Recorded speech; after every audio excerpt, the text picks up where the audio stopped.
Conscious energies are not, they're not forceful energies. They have power, they have influence, they have transformative effect, they have evolutionary, facilitative, curative effect, and the supportive effect, and they help heal a lot of things. And that said, parts of the social subconscious or consensus consciousness operate from their force energies and inertias that say, oh no, our group is right and they're wrong. We're better, they're less than. We deserve more than they do. They're not good enough, or they're bad, or they're evil. And so we should be against them rather than collaboratively working with them and finding a middle ground or a peaceful balance where we can all live together in potential optimized joy.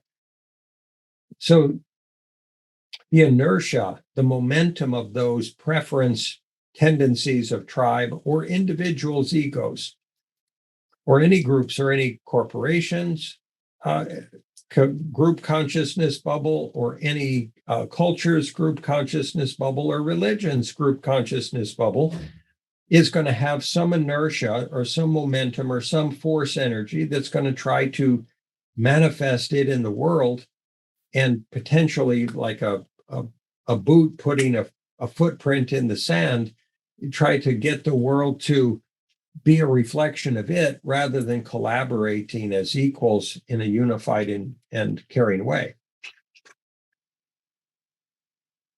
So conscious collaboration is a constantly evolving spectrum of evolution of collaborative process, activity, attain conscious understanding, wisdom, discernment, and love, and compassion. And it's not a black or white thing. It's not a yes or no thing. It's not a dynamic of duality. It's not a dynamic of I or me or we are consciously collaborating and you're not. That's not what it's about. Everyone is operating on this spectrum.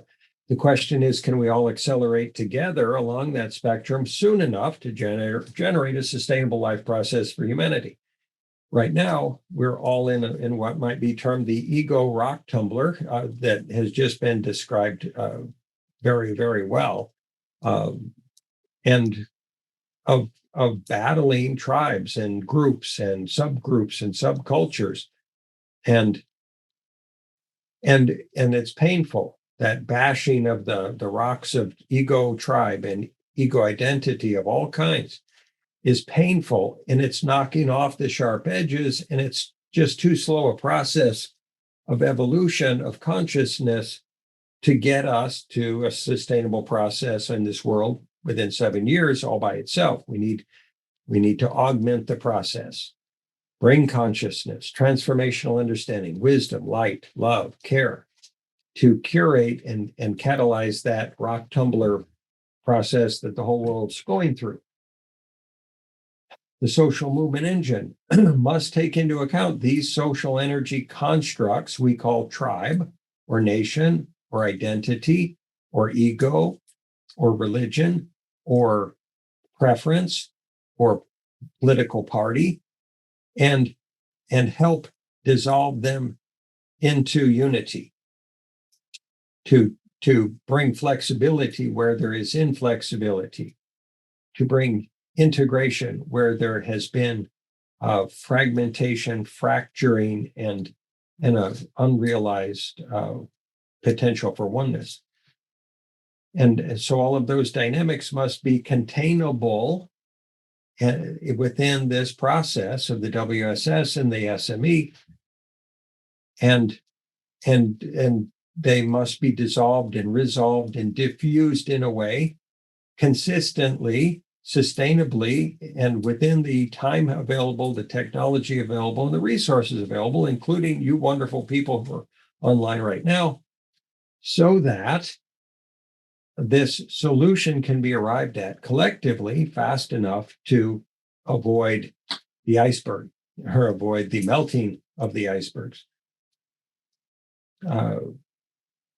The egos and tribes inherently do not want to collaborate. They are fearful, they are wounded, they are egotistical, they are driven by desire, attachment and aversion, and disdain for something, and they operate in some form of ignorance of something. So they actually they're not motivated to collaborate yet.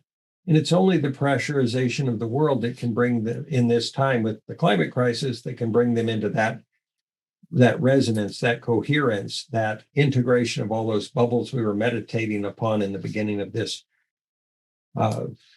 presentation today. And so all of these tribal bubbles, which are gestational vessels, they're evolutionary environments, they're collective learning vehicles for group evolution. If we integrate them all, in essence, we do pop them all, and we also give them a giant bubble of we're all one to live within and to operate within in a healthy, sustainable way.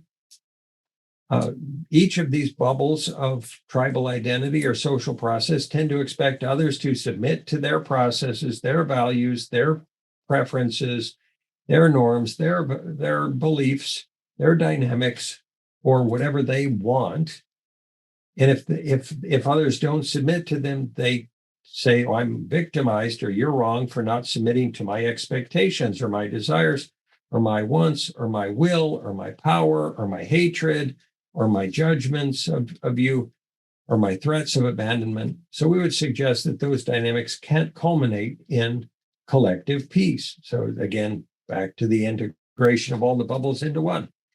And the last item on this slide, the navigation of these tribal conscious or unconsciousness bubbles, semi-conscious bubbles, optimally occurs in a dynamic of supporting their integration, their union, their realization of their true oneness, their equality with total inclusivity, alignment with spirit, and that culminates in this realized oneness dynamic.